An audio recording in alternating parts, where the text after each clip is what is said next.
رقت عيناي شوقا ولطيبة ذرفت عشقا. Assalamualaikum warahmatullahi wabarakatuh. Alhamdulillah wassalatu wassalamu ala rasulillah. Rabbi shrah li sadri wa yassir li amri wahlul 'uqdatam min lisani yafqahu qawli. Alhamdulillah, puji dan syukur kembali kita ucapkan kepada Allah Subhanahu wa taala atas limpahan nikmat karunia beserta hidayahnya kepada kita, sehingga sampai malam hari ini tanggal berapa sekarang? 13 ya, tidak lama lagi ya. Sampai tanggal 13 ini kita masih diberikan kesempatan oleh Allah Subhanahu wa taala. Mudah-mudahan apa yang Allah berikan bisa kita syukuri sehingga nikmat yang kita rasakan itu bisa ditambah oleh Allah Subhanahu wa taala. Amin amin ya rabbal alamin. Kemudian dengan mengucapkan Allahumma sholli ala Muhammad wa ala ali Muhammad, kita aturkan kepada baginda Rasulullah sallallahu alaihi wasallam. Mudah-mudahan kita mendapat syafaat dari beliau nanti pada hari kiamat. Karena yakinlah seluruh umat Islam mendambakan yang namanya syafaat dari Nabi Muhammad. Dan salah satu juga kehebatan Nabi Muhammad, hanya beliau yang bisa memberikan syafaat kepada umatnya. Maka jangan bakhil, jangan kikir untuk memberikan salawat kepada Nabi sallallahu alaihi wasallam dengan mengucapkan Allahumma shalli ala Muhammad wa ala ali Muhammad. Baiklah anak-anak Ustaz, malam hari ini sebelum kita masuk dalam pembahasan intinya, sebenarnya ini ada juga ya hubungannya dengan pembahasan kita malam ini, tapi ya tengoklah besok ya, minggu berikutnya lah kita cari. Kita lanjutkan membaca cerita para orang-orang soleh ya. Malam hari ini Ustaz hanya sedikit mengulas atau ingin bertanya lah kepada anak-anak Ustaz seluruhnya. Di antara atau di seluruh kita yang hadir ini, siapa yang bisa menjamin sholat fardunya itu diterima oleh Allah Subhanahu wa taala? Siapa yang bisa menjamin? Ada enggak di antara kalian yang hadir pada saat ini bisa menjamin bahwasanya seluruh sholat fardunya pasti diterima oleh Allah Subhanahu wa taala? Siapa bisa menjamin? Enggak ada satupun? Enggak ada? Enggak ada? Rehan, bisa kamu menjamin salat kamu diterima, Rehan? Tidak. Siapa yang bisa? Alpat bisa, Alpat?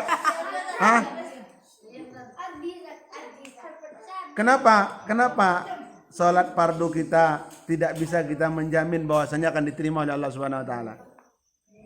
Siapa yang tahu alasannya? Kenapa salat yang kita kerjakan 5 waktu sehari semalam itu tidak bisa kita menjaminnya bahwasanya salat kita itu pasti diterima oleh Allah Subhanahu wa taala? Kenapa? Tidak ada yang tahu? Tidak ada yang tahu? Tidak ada yang tahu? Pantesan. Kenapa kita tidak bisa menjamin salat fardu kita pasti diterima oleh Allah Subhanahu wa taala? Apa alasannya? Ya karena tidak khusyuk. Karena salat kita itu tidak pernah khusyuk. Lalu bagaimana caranya supaya salat kita diterima oleh Allah Subhanahu wa taala? Salat rawatib. Berarti pemahamannya orang yang tidak salat sunnah rawatib berarti dia menjamin salatnya pasti diterima oleh Allah Subhanahu wa taala. Kenapa? Karena dia sudah meninggalkan salat Rawatib. Berarti dia sudah yakin sholatnya sudah diterima oleh Allah Subhanahu Wa Taala. Itu namanya sombong. Ya, sombong namanya. Seolah-olah para nabi, para sahabat, sholat mereka tidak diterima oleh Allah Subhanahu Wa Taala. Kenapa? Karena para sahabat dan para nabi mereka melaksanakan sholat rawatib, bahkan mereka tidak meninggalkannya. Nah, kalau ada di antara kita yang meninggalkan sholat rawatib, berarti dia adalah orang yang yakin sholat fardunya diterima oleh Allah Subhanahu Wa Taala. Padahal di awal sudah kita bahas, tidak ada satupun yang bisa menjamin sholat fardunya pasti diterima. Maka oleh karena itu, sekali lagi Ustaz nasihatkan kepada seluruhnya, jangan kita melihat-lihat orang dalam beribadah. Ya, jangan melihat-lihat orang. Nampak si anu tidak sholat, ada tidak sholat lelahan. Nah, beko masuk neraka, orang mau juga kalian ikut dia masuk neraka? Tidak. Atau dia nak sholat, kalian tidak sholat nama ikut, lanjut tahu. Nah, tuh, ya. Maka dalam beribadah itu jangan kita ikut-ikutan. Kalau memang yang kita ikuti itu baik, alhamdulillah. Tapi kalau enggak, nampak misalkan abang Alia, abang itu tidak sholat dan dia tidak sholat lelahnya. Nah, itu adalah suatu perkara yang tidak baik. Nah, nih sebagai permulaan ya bagi kita seluruhnya. Karena ingat Ustaz diingatkan sekali kepada anak-anak Ustaz seluruhnya, kalau kalian ingin berhasil di dalam kehidupan ini, ngapa dia sakit, maka perbaikilah sholat. Perbaikilah sholat kita. Jagalah sholat kita. Caranya bagaimana? Alfat, menjaga sholat fardu itu Alfat. Bagaimana cara kita menjaga sholat fardu tadi? Supaya sholat fardu kita diterima. Alfat, sholat rawatib itu apa doh? Angle sholat rawatib maknya. Kamu ada sholat rawatib tadinya? Kan? Sholat sunnah. Kan ada tadi kan? Sholat sunnah. Nah, kan? Tuh nah Ustaz ya. Maka kalau kalian ingin berhasil, perbaiki sholat. Orang yang menjaga sholatnya, orang yang berusaha menjaga kualitas sholatnya, pasti adalah mereka orang-orang yang berhasil dalam kehidupan dunia ini. Yakinlah itu. Baiklah anak-anak Ustaz, itu sekedar intermezzo untuk malam hari ini. Kita akan membahas sebuah hadis ya. Tolong hapus papan tulisnya. Kita akan membahas sebuah hadis Rasulullah sallallahu alaihi wasallam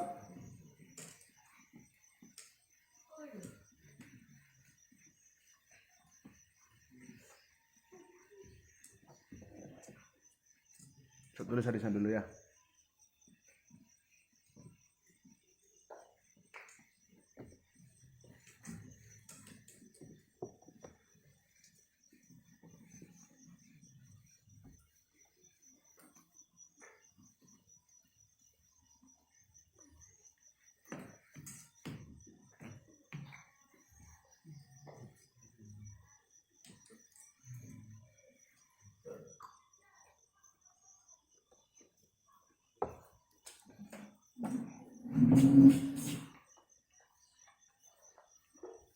Bunyi hadisnya seperti ini.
turun naik spanning kita ya.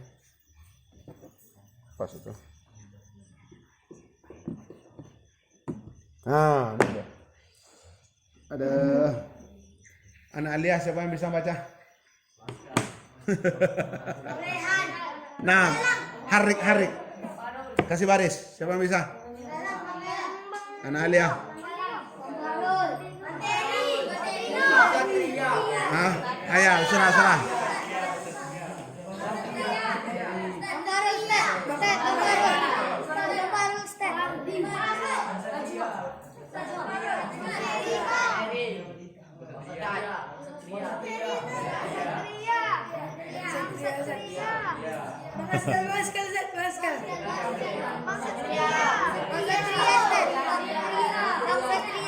Nggak ada yang bisa? Anak Alia?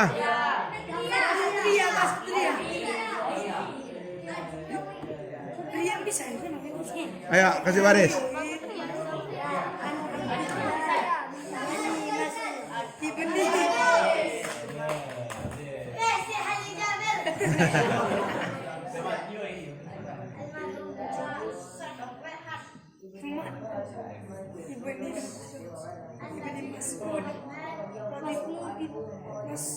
Mas'ud.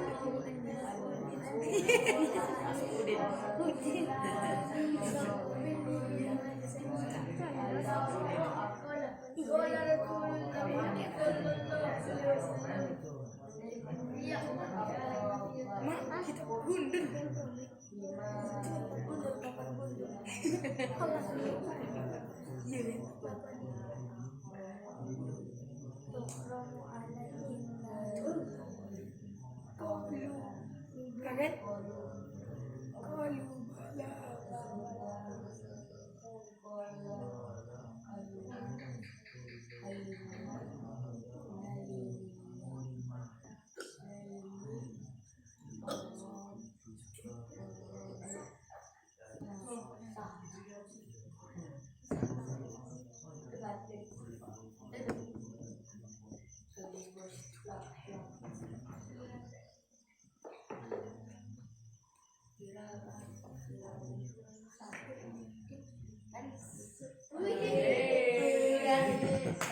Insyaallah. Siapa yang ada udah pas anak Alia? Ada yang mau memperbaiki? Silakan, tafadhal.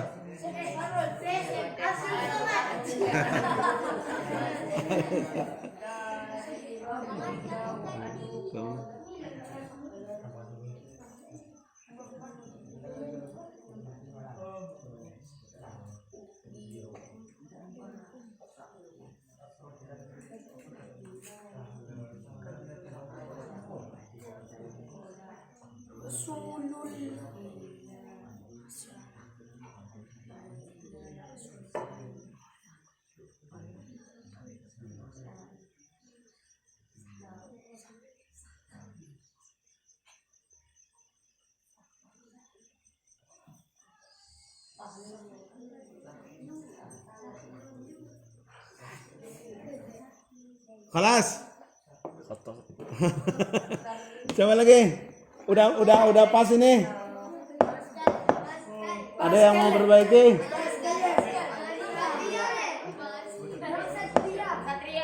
Ayo. Anak Alia. Ada yang mau perbaiki? Apa kau sudah sepakat? Hah? Oh, sampai maju masuk kalau baru sepakat. Sudah masuk kalau ada perbaiki Bang ya?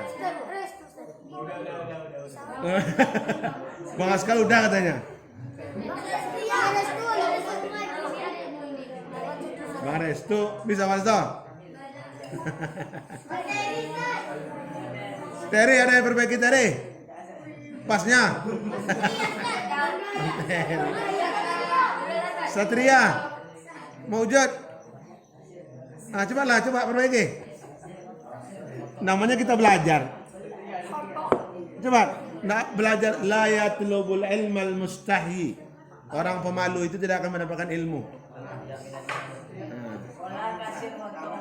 Hah? Tamam. Kalau ada perbaiki, nggak masalah, namanya belajar. Jangan malu-malu. Ya. Gilang, ada perbaiki Gilang? Gilang, Galang. Gilang Ramadan lah. Galang. Hah? Ya, cepat. Surah, Satria. Mawjud. Nah, nih. Tamam. Soalnya aja. Akan.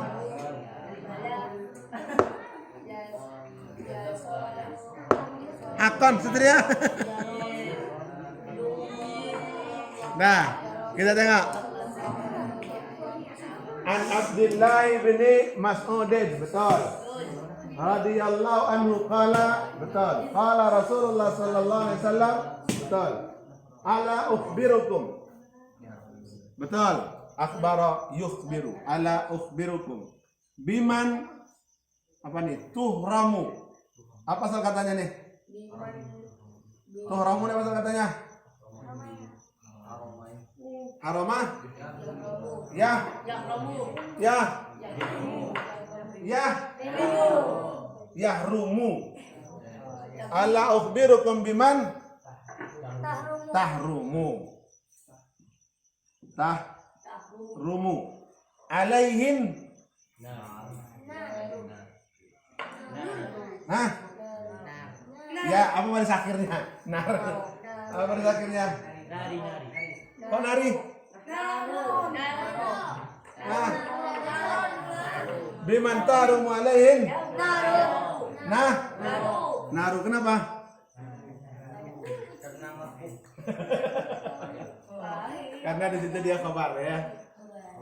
Qalu bala ya Rasul. Harfun nida ya. Ada harfun nida. Qala kulluha. Kullu ini bisa enggak masuk ke fi'il? Ini hayyana layyana qaribun salam. Bisa enggak masuk fi'il dia? Ada enggak kata-kata kullu masuk fi'il? Ada enggak? Alia? Ada enggak? Kullu zahaba. Enggak ada kan? Berarti ini harusnya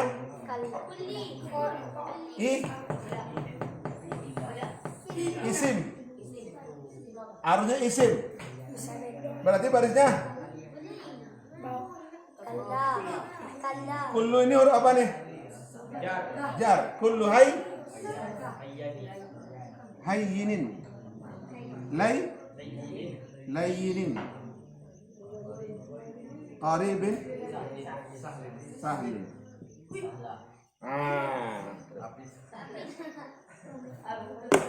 Oke. Itu dia. Sekarang siapa yang bisa mengartikan?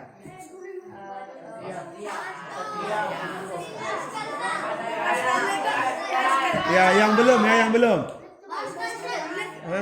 Askal artikan. Ada. Dari Abdullah bin Mas'ud radhiyallahu taala berkata. Nah, apa samanya terus?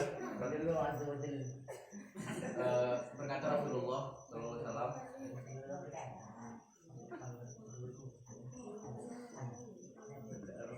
Alalun. Ala ukhbirukum. maka sudah kukabarin kepada kalian. Ala. Apakah sudah kukabarin kepada kalian? La itu apa artinya?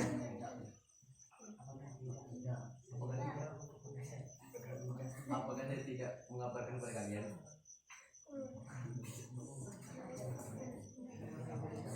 Tentang apa? Dengan siapa?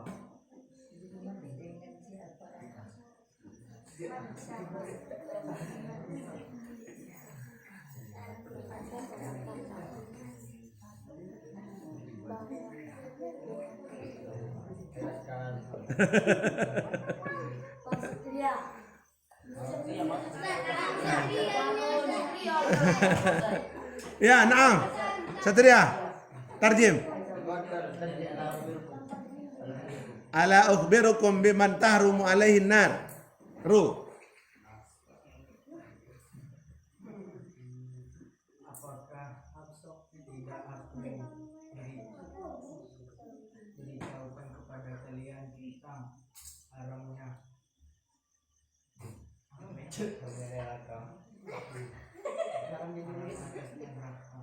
Terus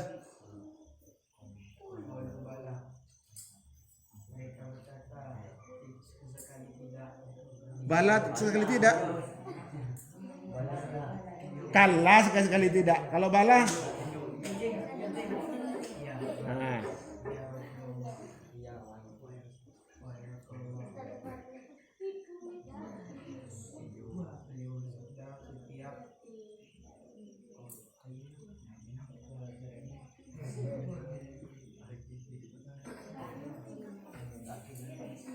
hayyin artinya tenang.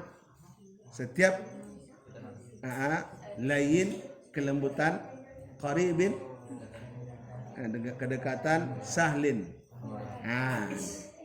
Kita tengok paham artinya itu enggak? Kita lihat. Jadi suatu ketika Rasulullah SAW bertanya kepada para sahabatnya. Ini ada sangkut pautnya dengan, perhatikan ya. Ada sangkut pautnya permasalahan kita ini dengan hadis Nabi yang lain yang berbunyi su'ila an aksari ma yudkhilun nasul jannah. Ketika para sahabat bertanya kepada Nabi, apa amalan yang paling banyak memasukkan orang ke dalam surga? Nabi menjawab, taqwallah wa husnul khuluq. Apa artinya taqwallah wa husnul khuluq tuh?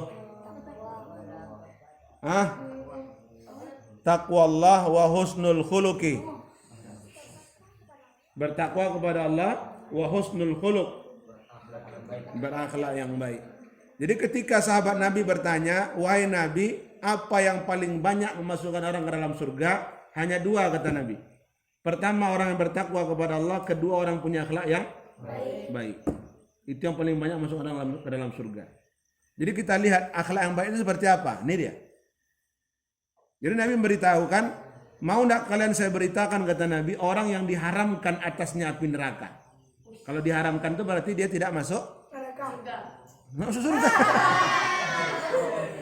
Diharamkan atasnya neraka, berarti dia tidak masuk neraka, dia masuk surga, gitu ya.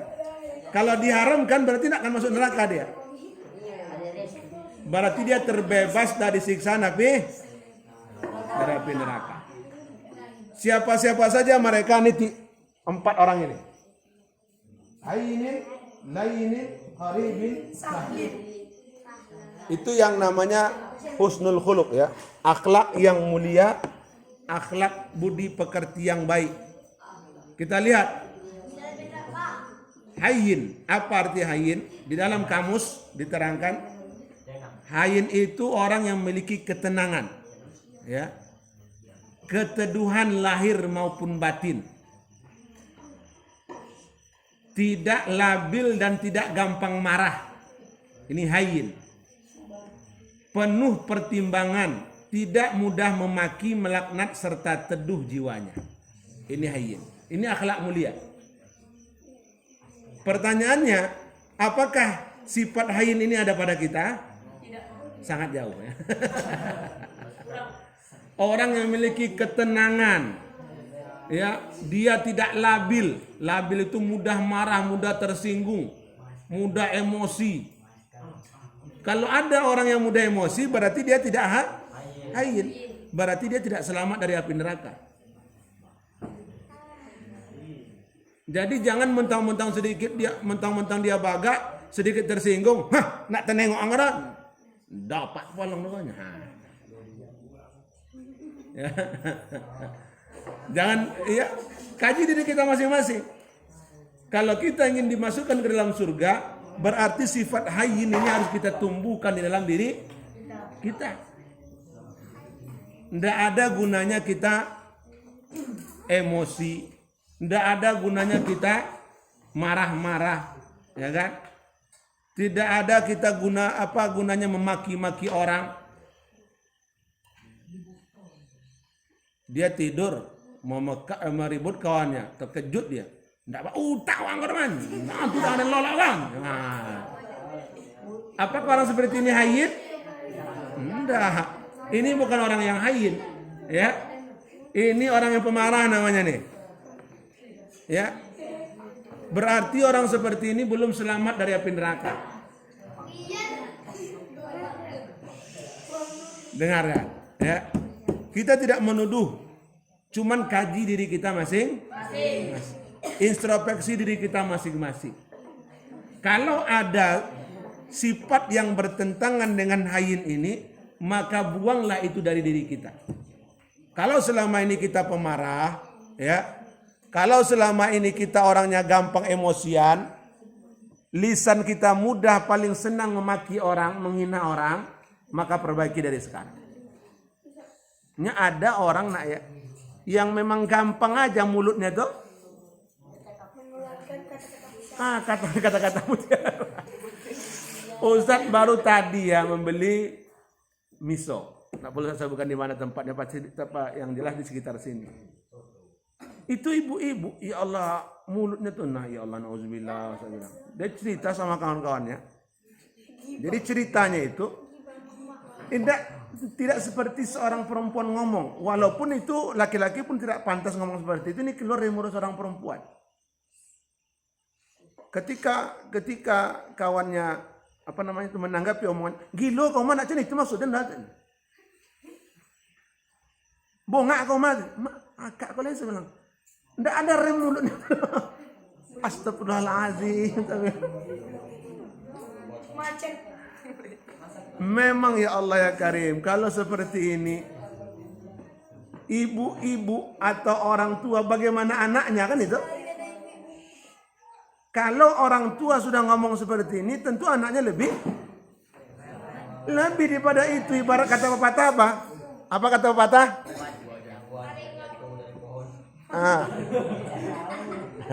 Buah jatuh tidak jauh dari pohonnya. Guru kencing berdiri, murid kencing berlari-lari. Nah itulah istilahnya kata orang kan itu. Ya. Tidak ada contoh yang baik. Bagaimana mau melahirkan generasi-generasi yang baik, keturunan-keturunan yang baik. Nah, jadi ini yang pertama ya, akhlak itu, budi pekerti yang baik itu harus kita miliki sifat hayyin. Hayyin itu apa tadi? Nah, memiliki ketenangan lahir dan batin, ya. Batinnya tenang, tidak gundah gulana, tidak kerasa kerusuk, tidak mudah kalut ketika tidak dapat balasan chat dari sang kekasih.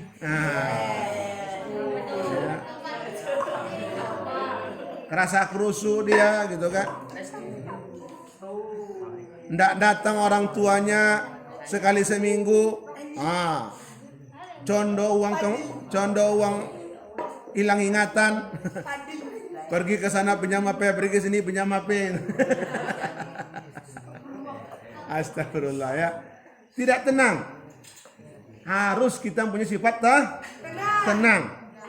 Jangan mudah gampang marah. Kalau memang orang tuanya belum datang, kalau orang tuanya ketika jadwalnya belum ada, berbaik sangka saja. Oh mungkin orang tua saya lagi sibuk. Oh mungkin orang tua saya ada urusan. Jangan jadi telepon orang tua itu lagi. Ini enggak. Saya ibu ini telepon orang tuanya. Orang tuanya akhirnya terganggu. Walaupun sebenarnya tidak ada satupun orang tua yang merasa terganggu dengan anaknya. Tetapi kita harus pandai membaca situasi. Nah tuh. Ya kan? Bisa dipahami? Itu yang pertama. Yang kedua, layyin. Layyin itu apa? Layyin itu dalam kamus artinya orang yang lembut dan santun. Lembut itu bukan pula gemulai-gemulai Anda itu nak lembut nak sendiri itu lembut dah ya. Ya. Lembut itu maksudnya. Lembut itu maksudnya apa? Dia ngomongnya itu sopan. Kata-kata yang keluar dari lisannya itu kata-kata yang baik, ya. Kata-kata yang tidak menyakiti orang lain. Itu namanya layyin. Baik dalam bertutur kata ataupun bersikap. Ini perhatikan. Perhatikan. Perhatikan.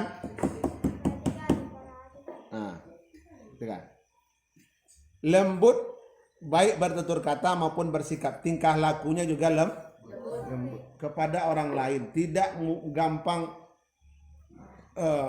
memukul orang lain, tidak gampang menghina orang lain, tidak gampang menyiksa orang lain. Dia lembut, ya. Mana dia? Tidak semaunya sendiri. Nih orang lembut tadi. Enggak, dia bisa menghargai orang lain, tidak maunya menang sendiri. Ini kalau dia memberi pendapat, orang ngasih usulan, langsung naik emosinya. Tidak paham mau nasawi tadi kan? Itu bukan orang lain, ya. Berarti dia belum memiliki sifat atau akhlak yang terpuji. Tidak galak. Galak apa? Kalau bahasa Minang galak atau ketawa. Ya galak. Ya galak. Ya, bukan itu maksudnya galak ini garang, emosi ya. Tidak emosian. Makanya kalau ada merek awas anjing galak. Kalau orang Minang lewat, apa jagaan ya kan? Anjing. Iko anjingnya ketawa aja kerjanya nih, galak-galak gitu kan. Anjing galak. Ya. Bukan maksudnya galak ini ya, galaknya emosi. Mudah tersinggung, gampang marah. Ini. Tidak suka memarahi orang yang berbeda pendapat dengannya. Ini juga.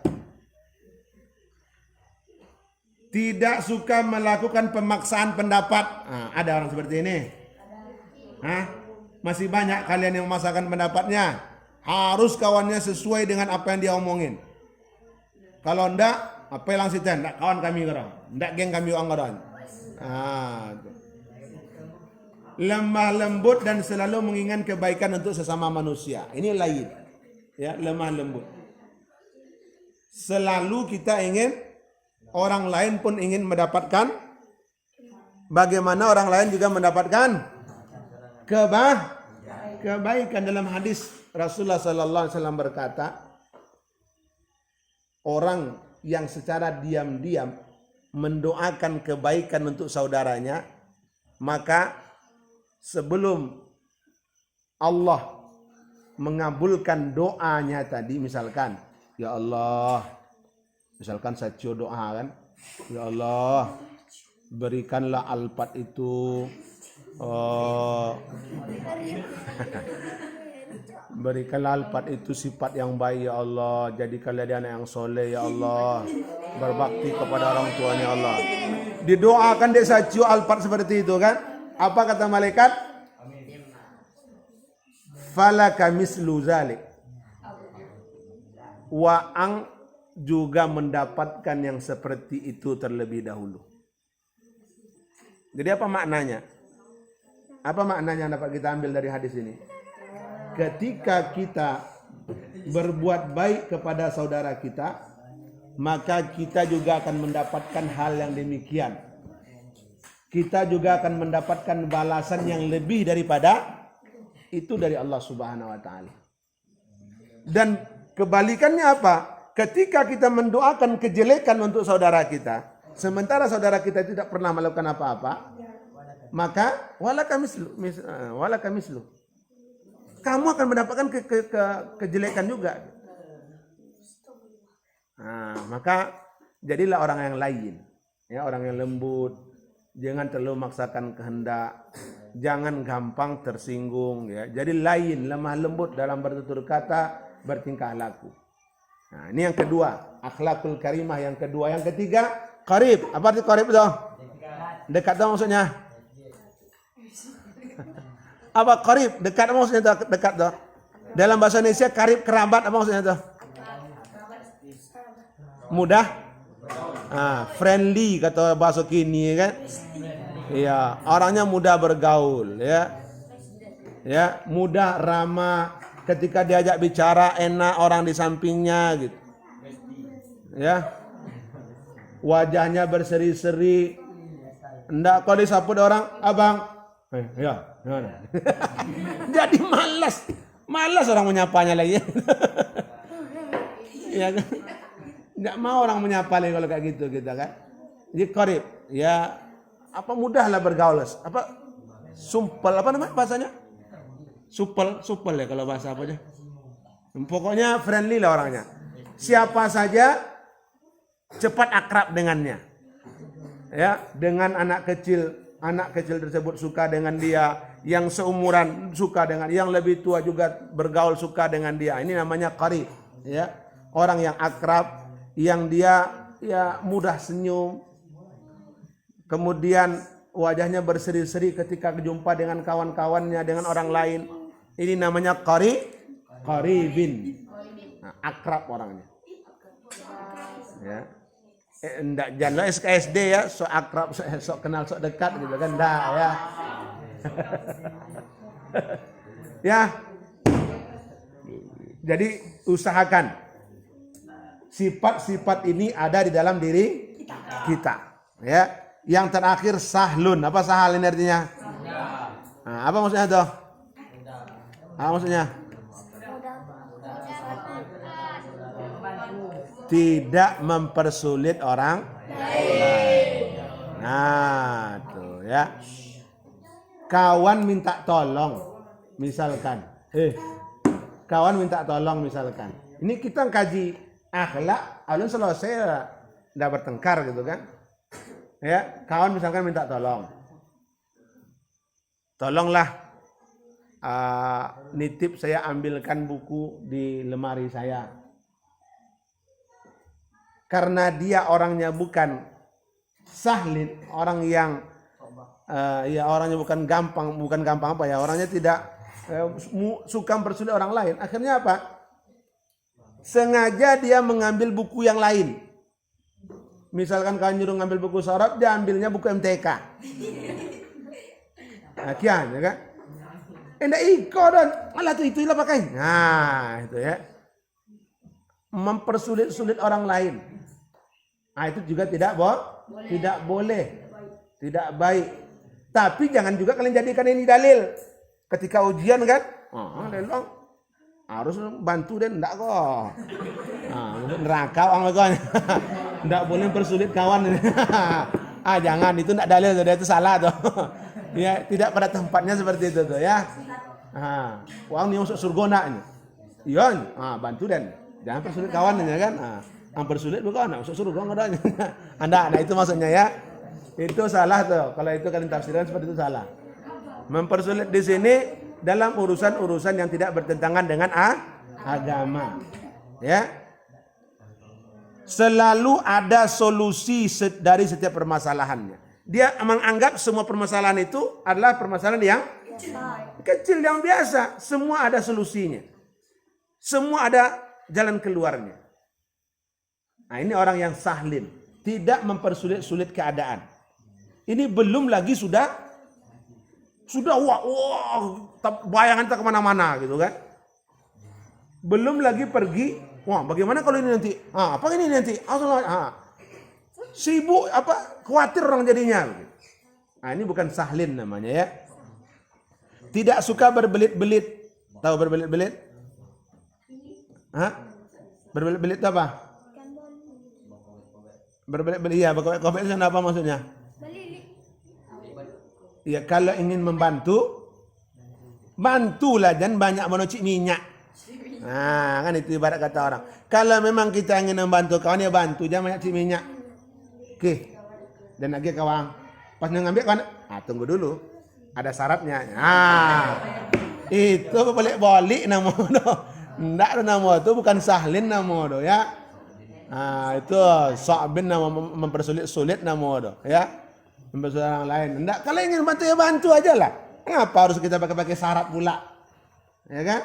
Haruslah ketika bantu orang harus ada syarat lah. Dari mana pula itu nak membantu nama do? Itu apa namanya tuh? Tukang kredit nama do.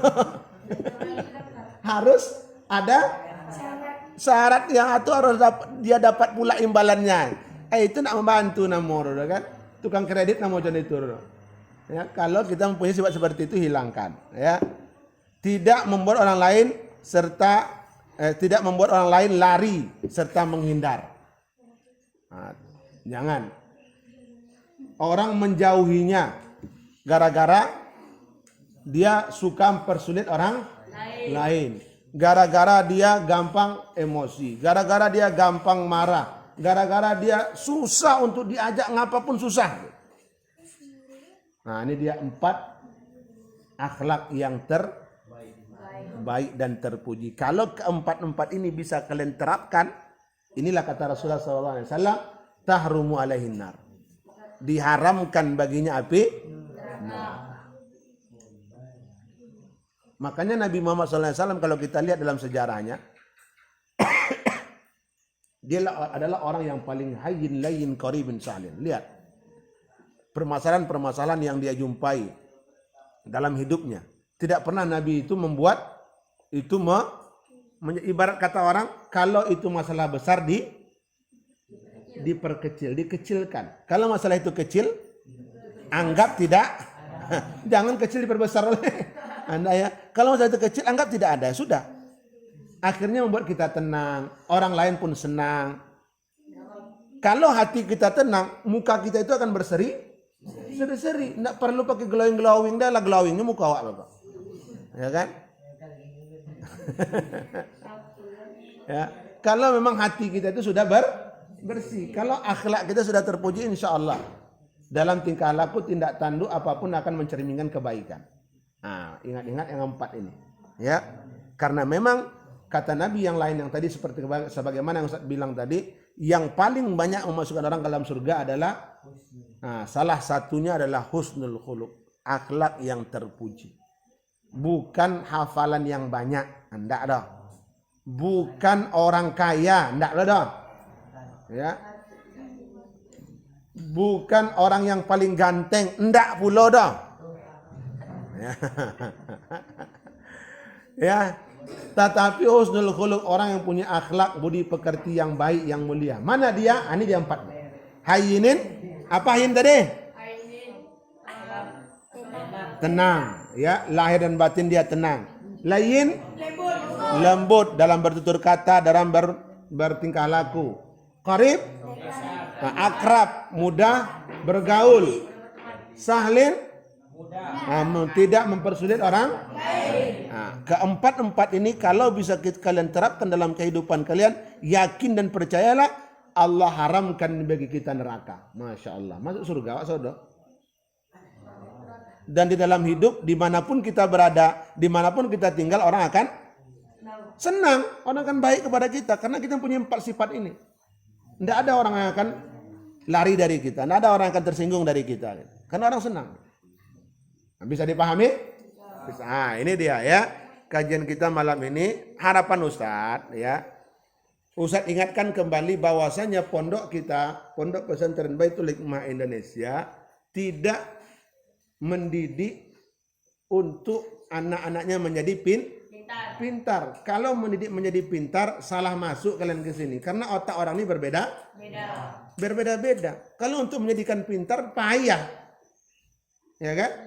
Tidak bisa, karena otak orang ini tidak semuanya pintar.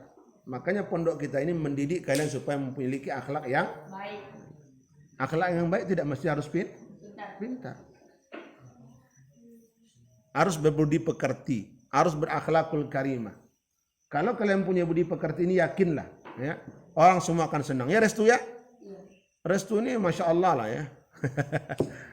Ketika Ustadz ngajar di salah satu sekolah, Ustadz bilang ada situ pindahan dari MTS. Siapa namanya Ustadz Restu? Oh Bang Restu itu elok tuh Ustadz. Masya Allah lah ya. Semua orang kenal dia dengan kebaikannya. Itu ya bagus gitu kan. Jangan sampai, oh si anu Ustadz, wih ngeri itu Ustadz. Nah itu ada pula tuh. Ustadz tanya gitu kan, kenal kamu sama ini? Kenal. Wih ngeri Ustadz, waktu di SD sodo uang nak syukur ini nyoron. Nah kalau gak nak gas bilang kan. Ini ya, maka itu semua bisa diperbaiki. Ya. Karena akhlak itu, tabiat itu bisa, kalau kita mau bisa untuk kita memperbaikinya dengan baik. Makanya pondok pesantren Baitul Hikmah ingin menjadikan anak-anak di sini yang punya budi pekerti, yang punya akhlak, baik dalam bertutur kata maupun bersikap, bertingkah laku. Kalau kalian punya ini, yakinlah ya, selain kalian dimasukkan surga oleh Allah Subhanahu wa taala, di dunia kalian akan disenangi oleh seluruh orang. Yakinlah itu. Tanpa kalian buat-buat, tanpa kalian menjilik-jilik. Untuk menjilik-jiliknya, menjilik tahu kalian? Mencari perhatian. Tanpa kalian mencari perhatian orang lain, orang akan senang. Ya, orang akan senang. Kenapa? Tingkah laku kita, tutur kata kita. Nah, ini yang ingin Ustaz bahas pada kesempatan malam ini, dengan harapan supaya anak-anak Ustaz seluruhnya ini bisa memiliki akhlak yang baik, budi pekerti yang mulia. Ya, sehingga siapapun yang kalian jumpai, siapapun yang kalian temui, siapapun yang kalian temani, mereka akan merasa terkesan. Wih, anak ini baik. Anak ini tutur katanya bagus, sopan. Anak ini dia gemar membantu orang lain. Kan enak kita seperti itu. Yang dibicarakan orang yang baik-baiknya saja gitu kan. Kan enak. Ketika kita meninggal, orang pun tetap membicarakan kebaikan-kebaikan kita, orang selalu ingat begitu kan. Nah, ini yang kita mau. Ya, jangan ketika kita meninggal orang mengucapkan alhamdulillah, ya kan. Mati je bajir jadi. Jangan macam itu ya. Dek apa? Dek jahatnya tadi kan. Mengucapkan alhamdulillah orang sodo kan. Alhamdulillah. Apa nak dari dulunya matinya. Itu jangan sampai itu ya. Jangan sampai seperti itu. Kita maunya ketika kita meninggal orang merasa sedih ditinggal oleh kita. Orang mengingat kebaikan-kebaikan kita. Ini yang kita mau gitu kan. Maka perbaikilah diri kita seluruhnya tanpa terkecuali, siapapun dia. Apapun jabatannya, apapun kedudukannya, pasti yang salah itu tidak akan pernah lepas dari diri mereka. Maka harus kita perbaiki diri kita setiap saatnya. Jadikan diri kita orang yang hayyin, layyin, qarib, sahal. Ya, ingat-ingat nih 4 nih terus supaya kita menjadi orang-orang yang baik. Itu saja yang dapat Ustaz bahas kepada kalian untuk kesempatan malam hari yang berbahagia ini. Mudah-mudahan apa yang kita bahas menjadi sesuatu yang bermanfaat bagi kita seluruhnya dan bagi Ustaz pribadi. Kita tutup dengan doa kafaratul majelis. Allahumma